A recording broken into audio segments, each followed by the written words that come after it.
Hello friends, तो आज मैं आप लोगों के लिए जैक आकांक्षा मॉडल पेपर फिजिक्स सेट 1 का क्वेश्चन नंबर 21 से सॉल्यूशन लेके आया हूँ। तो चलिए स्टार्ट करते हैं।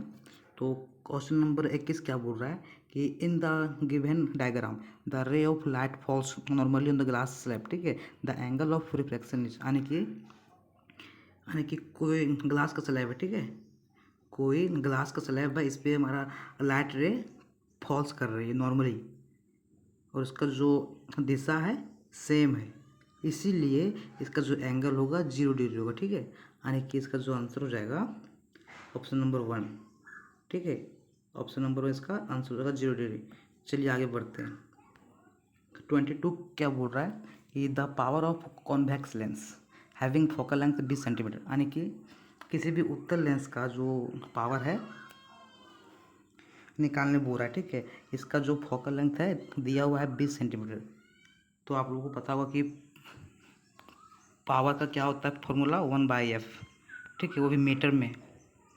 ठीक है, तो f जो है दिया हुआ है 20 सेंटीमीटर, 20 सेंटीमीटर दिया हुआ। ठीक है, सेंटीमीटर, तो इसको हमें मीटर में बदलना पड़ेगा। तो f को हम मीटर में बदलेंगे तो क्या करेंगे, 100 से भागा देंगे। ठीक है, भागा देंगे तो क्या आएगा मेरा 1/5 आएगा मीटर में। ठीक है, यानी कि मेरा f मीटर में आ गया, मेरा f जो मीटर में आ गया 1/5 मीटर। ठीक है, अब मुझे पता है कि p बराबर होता है 1/f, 1/5 होता है। ठीक है, p बराबर, तो इसका हम निकालते हैं, p बराबर निकालते हैं 1/5, चूँकि मेरा जो f है 1/5, ठीक है, मीटर में है, तो यानी कि मेरा आंसर हो जाएगा +5 डायोप्टर, यानी कि इसका आंसर होगा ऑप्शन नंबर 2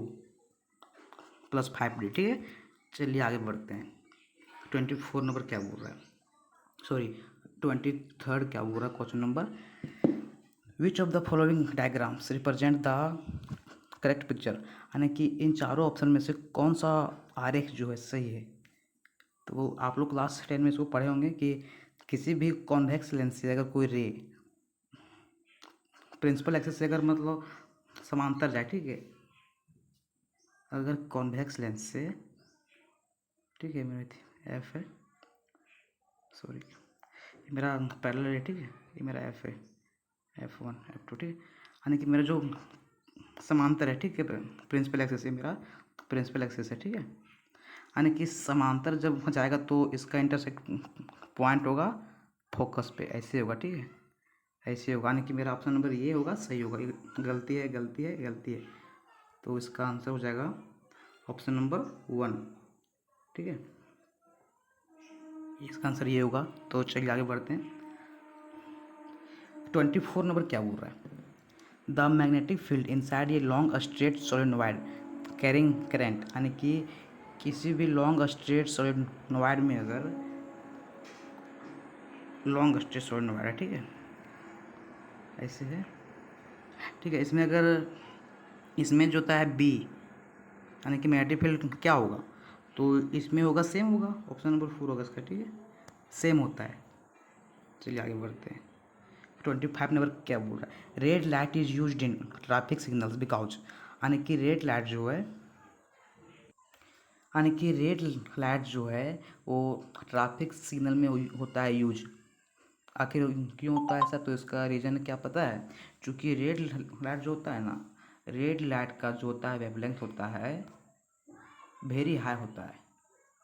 जो वेवलेंथ होता है रेड लाइट का बहुत ही हाई होता है, इसी कारण से यह इसका जो स्केटरिंग होता है बहुत ही लिस्ट होता है। ठीक, यानी कि जो मेरा रेड लाइट है लिस्ट स्केटरिंग लाइट है। ठीक है, इसीलिए इसका जो उपयोग होता है, इसीलिए इसका उपयोग होता है सिग्नल में। ठीक है, यानी कि इसका आंसर हो जाएगा 3 रेड लाइट डिस्पर्स लिस्ट। ठीक है, चलिए आगे बढ़ते हैं। क्वेश्चन नंबर 26 क्या बोल रहा है, marriage is an example of marriage, इसको आप लोग क्लास 12th में ऑप्टिक्स में विस्तार से पढ़िएगा। ठीक है, लेकिन इसका आंसर हो जाएगा 3। ठीक है, refraction and total internal reflection of light. ठीक है, चलिए आगे देखते हैं। ये star appears twinkling in the sky because, यानी कि जो स्टार है चमकते क्यों हैं स्काई में, इसका रीज़न हो क्या पता है कि इसका रीज़न होगा reflection of light by atmosphere. Atmosphere के द्वारा जो रिफ्लेक्शन होता है लाइट का, ठीक है, इसी कारण से वह चमकता है, ट्विंकल करता है स्टार। चलिए आगे बढ़ते हैं। 28 नंबर क्या बोल रहा है। The image formed by a concave mirror is observe to be virtual, erect and larger than object. What should be the position of object, यानी कि देखिए क्या बोल रहा है। कॉन्केव मिरर है, ठीक है, कॉन्केव मिरर है, ये बोल रहा है कि हमको मतलब वर्चुअल, इरेक्ट और लार्जर इमेज चाहिए, यानी कि लार्जर हो, ठीक है, लार्जर हो, ठीक है, और वर्चुअल हो और इरेक्ट हो, ठीक है। तो इस स्थान पे हमें इमेज पाने के लिए हमें ऑब्जेक्ट को रखना होगा एफ और पी के बीच में, ठीक है। अगर वस्तु को हम यहाँ रखेंगे तो मेरा इमेज यहाँ बनेगा, ठीक है। तो यानी कि इसका आंसर होगा between the pole and mirror, ठीक है, and principal axis, sorry focus. इसका ऑप्शन नंबर होगा 4 सही होगा, ठीक है। यानी पी एंड एफ के बीच अगर रखेंगे तो हमें इमेज जो है वर्चुअल, इरेक्ट एंड लार्जर प्राप्त होगा, ठीक है। चलिए आगे बढ़ते हैं। देखिए क्या बोल रहे हैं। No matter how far you stand from a mirror your image appears erect, the mirrors is like to be, यानी कि बोल रहा है कि आप कहीं भी दूर में हो, ठीक है, पॉइंट टेबल भी मतलब ऑब्जेक्ट है ना, उसका जो होता है इमेज बनता है। तो कौन सा मतलब मिरर है जो बनाता है, यानी कि पॉइंट टेबल ऑब्जेक्ट का इमेज कौन सा मिरर बनाता है, तो होगा इसका आंसर होगा थर्ड, ठीक है, convex lens, sorry convex mirror, sorry convex mirror. चलिए 30 नंबर क्या बोल रहा है। इन ये practical electric motor coil is called, यानी कि आप लोग को पता होगा कि जो मोटर में जो कॉइल होता है इस प्रकार का, ठीक है, जो मतलब मोटर में जो कॉइल होता है वो उसको क्या बोलते हैं, तो उसको बोलते हैं आर्मेचर बोलते हैं, ठीक है, उसको बोलते हैं आर्मेचर। चलिए आगे बढ़ते हैं। 31 नंबर क्या बोल रहे हैं। Which of the following property of A proton can change while it moves freely in magnetic field, यानी कि अगर हम किसी भी मैग्नेटिक फील्ड में अगर प्रोटॉन को फेंकते हैं, ठीक है, तो इसमें हमें क्या चेंज होगा, समझें, इसमें हमें क्या चेंज होगा। अगर हम किसी भी प्रोटॉन को मैग्नेटिक फील्ड में फेंकते हैं तो हमें इसमें मुझे वेग वेलोसिटी होता है चेंज, यानी कि पी बराबर एम वी, ठीक है। इसमें मेरा जो वेलोसिटी बदलता है, तो अगर ये मेरा चेंज होगा तो मेरा मोमेंटम भी चेंज होगा, यानी कि इसका आंसर होगा 3rd नंबर। चलिए 32 क्या बोल रहा है। The phenomenon of electromagnetic induction, देखिए EMI जो है आपको क्लास 12th में विस्तार से मिलेगा। ये होता क्या है आपको दिखाते हैं हम। कोई अगर कॉइल का सर्किट है, ठीक है, जी लगा हुआ है, अगर इसके नज़दीक हम मैग्नेट को लगाते हैं, ठीक है, और इस मैग्नेट और कॉइल के बीच अगर रिलेटिव मोशन करवाते हैं, ठीक है, यानी कि जो ऐसे वाला और ऐसे वाला मोशन होता है, ठीक है, आगे पीछे वाला मोशन जो होता है अगर करवाते हैं तो क्या होता है, वहाँ हमारा एक करंट इंड्यूस होता है, ठीक है, यानी कि जो इंड्यूस करंट की उत्पत्ति होती है उस घटना को बोलते हैं हम इलेक्ट्रोमैग्नेटिक इंडक्शन, ठीक है, यानी कि इसका आंसर हो जाएगा 3rd, ठीक है। चलिए आगे बढ़ते हैं। क्वेश्चन नंबर 33, ठीक है, क्या बोल रहा है। The device use for producing current is called, यानी कि वैसा डिवाइस जो करंट को प्रोड्यूस करता है, तो इसका आंसर तो इजी है, जनरेटर हो जाएगा, क्योंकि ये मीटर जो है ये वाला है, ये करंट मेजरिंग डिवाइस है, ठीक है, और जो मेरा मोटर है पावर का मतलब कुछ अलग मतलब डिवाइस है मोटर, तो इसका आंसर होगा 1 जनरेटर, ठीक है।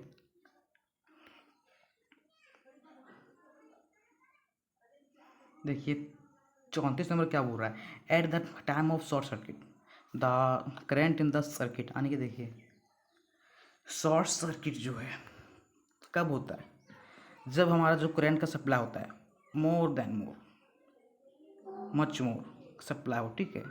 जब मच मोर सप्लाई करंट हो तो ऐसी ऐसे कंडीशन में हमारा जो है शॉर्ट सर्किट होता है, ठीक है। यानी कि इसका आंसर होगा इंक्रीजेज हैवली। चलिए 35 क्या बोल रहा है, person suffering from myopia are advise to, यानी कि जो वैसा व्यक्ति जो मायोपिया से जूझ रहा है, ठीक है, तो उसको कॉन्वेक्स लेंस लगानी चाहिए, ठीक है। इससे जो उसका जो रोग है वो अच्छा हो जाएगा। कॉनकेव लेंस ये एक प्रकार का नेत्र रोग है, आई डिजीज है। चलिए आगे बढ़ते हैं। ये तो नंबरिकल है, फॉर्मूला बेस ही होगा। देखिए क्या बोल रहा है, दी रेसिस्टर हैविंग रेसिस्टर, यानी कि मेरा आर जो है दिया हुआ है, ठीक है। रेसिस्टेंस दिया हुआ है 6.2 ओम, 2 ओम, ठीक है। और क्या बोल रहा है, मेरा वी भी दिया हुआ है 5 वोल्ट, ठीक है। मेरा वी भी दिया हुआ है 5 वोल्ट, और आई भी दिया हुआ, करंट दिया हुआ है 0.5 एम्पियर। तो निकालने क्या बोल रहा है, निकालने बोल रहा है the current that passes the resistor is 0.5 ampere. तो टोटल पावर यानी कि पी निकालने बोल रहा है। इजी क्वेश्चन है, फॉर्मूला बेस्ड है। पी बराबर होता है वी आई नो। तो पी बराबर होता है वी आई, तो मेरा वी दिया हुआ है 5 वोल्ट और आई दिया हुआ है 0.5 एम्पियर। तो इजी क्वेश्चन है, इसका जो वैल्यू पुट करिए आंसर आ जाएगा 0.5 इंटू 5, सॉरी 0.4 इंटू 5, यानी कि इसका जो आंसर होगा 2 होगा, ठीक है। 2 वाट, 2 वाट होगा, ऑप्शन नंबर 1। चलिए आगे बढ़ते हैं। By increasing the temperature the resistance of a conductor, यानी कि किसी भी सुचालक में अगर हम तापमान बढ़ाते हैं तो उसका रेसिस्टेंस क्या होगा। तो जाहिर सी बात है उसका जो रेसिस्टेंस सॉरी तापमान होगा इंक्रीज होगा, ठीक है। Option number 1। चलिए आगे बढ़ते हैं। 38 क्या बोल रहा है, as compare to short wires long wire, सब इसमें तो आर बराबर रोयल बाई ए का कॉन्सेप्ट अप्लाई होगा, ठीक है। दिखाते हैं, आर बराबर होता है rho L by A, rho L by A, यानी कि मेरा जो आर का है डायरेक्टली प्रोपोर्शनल एल, ठीक है। यानी कि एल मेरा जितना लंबा होगा उतना ज़्यादा रेसिस्टेंस होगा, ठीक है। तो क्वेश्चन क्या बोल रहा है, क्वेश्चन क्या बोल रहा है, लॉन्ग वायर्स यदि मेरा लॉन्ग वायर्स रहेगा तो मोर रेसिस्टेंस होगा, रेजिस्टेंस मेरा मोर होगा, ठीक है। ऑप्शन नंबर 1 होगा, चूँकि R is directly proportional to L. अगर ये बढ़ेगा तो मेरा ये बढ़ेगा, और अगर ये घटेगा तो मेरा ये भी घटेगा, ठीक है। चलिए